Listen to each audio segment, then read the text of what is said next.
Frankenstein, Volume 2, Chapter 5, Creation Speaking. I now hasten to the more moving part of my story. I shall relate events that impressed me with feelings which, from what I was, have made me what I am. Spring advanced rapidly, the weather became fine, and the skies cloudless. It surprised me that what before was desert and gloomy should now bloom with the most beautiful flowers and verdure. My senses were gratified and refreshed by 1,000 scents of delight and 1,000 sights of beauty. It was on one of these days, when my cottagers periodically rested from labor. The old man played on his guitar, and the children listened to him. I observed that the countenance of Felix was melancholy beyond expression. He sighed frequently, and once his father paused in his music, and I conjectured by his manner that he inquired the cause of his son's sorrow. Felix replied in a cheerful accent, and the old man was recommencing his music when someone tapped on the door. It was a lady on horseback, accompanied by a countryman as a guide. The lady was dressed in a dark suit and covered with a thick black veil. Agatha asked a question, to which the stranger only replied by pronouncing in a sweet accent the name of Felix. Her voice was musical, but unlike that of either of my friends. On hearing this word, Felix came up hastily to the lady, who, when she saw him, threw up her veil, and I beheld a countenance of angelic beauty and expression. Her hair of a shining raven black and curiously braided. Her eyes were dark but gentle, although animated. Her features of a regular proportion, and her complexion wondrously fair, each cheek tinged with a lovely pink.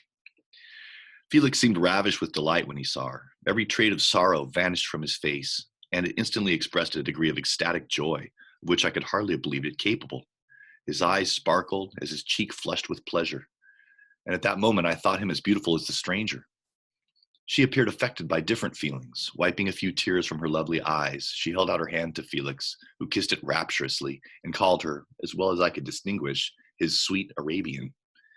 She did not appear to understand him, but smiled. He assisted her to dismount, and dismissing her guide, conducted her into the cottage.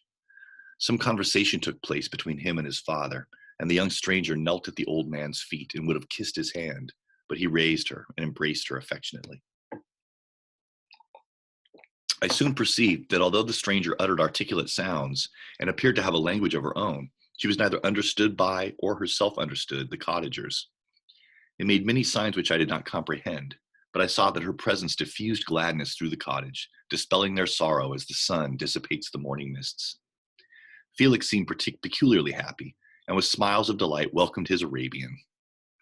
Agatha, the ever-gentle Agatha, kissed the hands of the lovely stranger, and pointing to her brother, made signs which appeared to me to mean that he had been sorrowful until she came. Some hours passed thus, while they, by their countenances, expressed joy, the cause of which I did not comprehend.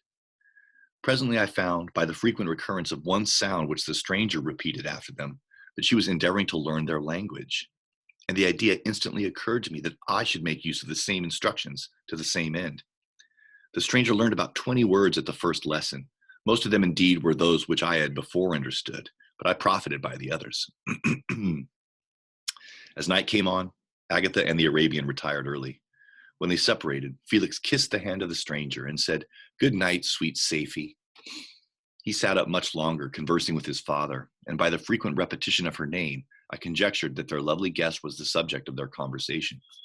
I ardently desired to understand them, and bent every faculty toward that purpose, but found it utterly impossible. The next morning, Felix went out to his work, and after the usual occupations of Agatha were finished, the Arabian sat at the feet of the old man, and taking his guitar, played some airs so entrancingly beautiful that they at once drew tears of sorrow and delight from my eyes. She sang, and her voice flowed in a rich cadence, swelling or dying away like a nightingale of the woods. When she had finished, she gave the guitar to Agatha, who at first declined it. She played a simple air, and her voice accompanied it in sweet accents, but unlike the wondrous strain of the stranger. The old man appeared enraptured, and said some words which Agatha endeavored to explain to Safie, and by which he appeared to wish to express that she bestowed on him the greatest delight by her music. The days now passed as peaceably as before, with the sole alteration that joy had taken place of sadness in the countenances of my friends. Safie was always gay and happy. She and I improved rapidly in the knowledge of language, so that in 2 months I began to comprehend most of the words uttered by my protectors. 2 months. In the meanwhile also the black ground was covered with herbage, and the green banks interspersed with innumerable flowers, sweet to the scent and the eyes, stars of pale radiance among the moonlight woods. The sun became warmer, the nights clear and balmy, and my nocturnal rambles were an extreme pleasure to me, although they were considerably shortened by the late setting and early rising of the sun. For I never ventured abroad during daylight, fearful of meeting with the same treatment as I had formerly endured in the first village which I entered. My days were spent in close attention, that I might more speedily master the language, and I may boast that I improved more rapidly than the Arabian, who understood very little and conversed in broken accents, whilst I comprehended and could imitate almost every word that was spoken. While I improved in speech, I also learned the science of letters, as it was taught to the stranger, and this opened before me a wide field for wonder and delight. The book from which Felix instructed Safie was Volney's Ruins of Empires. I should not have understood the purport of this book had not Felix, in reading it, given very minute explanations. He had chosen this work, he said, because the declamatory style was framed in imitation of the Eastern authors. Through this work, I obtained a cursory knowledge of history and a view of the several empires at present existing in the world. It gave me an insight into the manners, governments, and religions of the different nations of the world. I heard of the slothful Asiatics, of the stupendous genius and mental activity of the Grecians, of the wars and wonderful virtue of the early Romans, of their subsequent degeneration, of the decline of the mighty empire, of chivalry, Christianity, and kings. I heard of the discovery of the American hemisphere and wept with Safie over the hapless fate of its original inhabitants. And yes, slothful Asiatics, that is Eurocentric racism, ladies and gentlemen. These wonderful narrations inspired me with strange feelings. Was man indeed at once so powerful, so virtuous and magnificent, yet so vicious and base?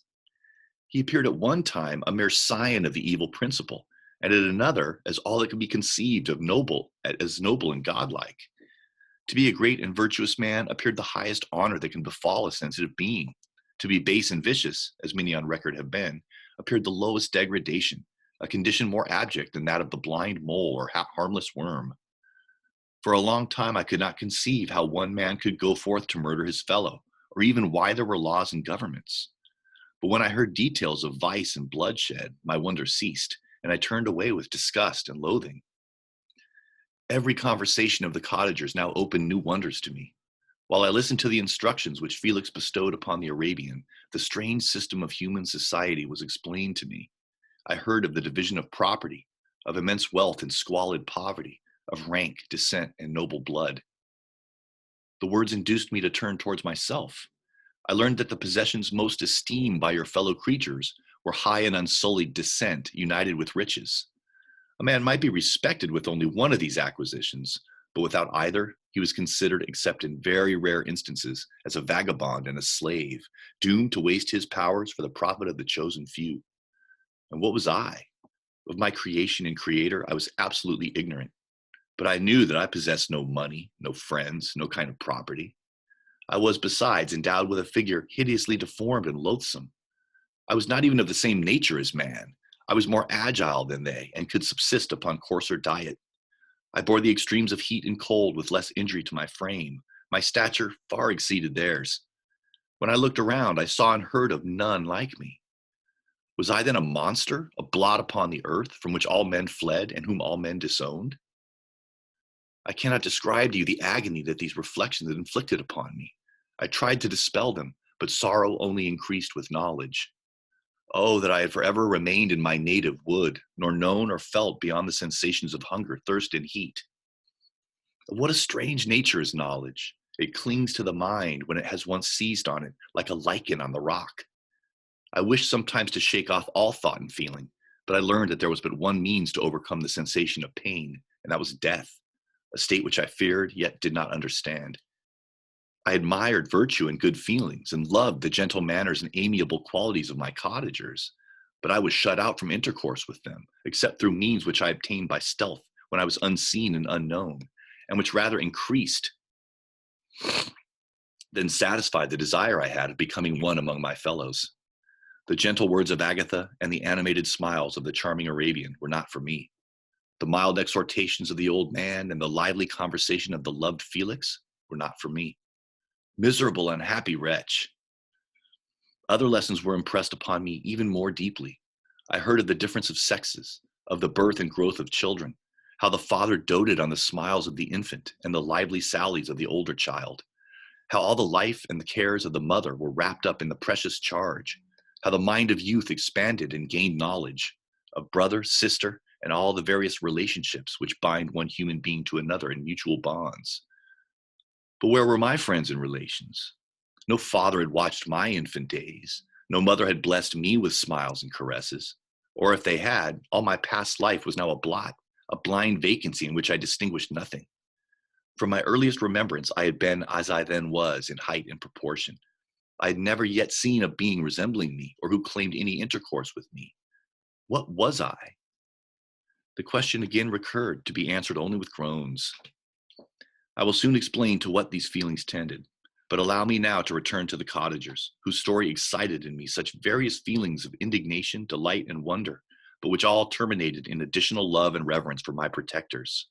For so I loved, in an innocent, half painful self-deceit, to call them.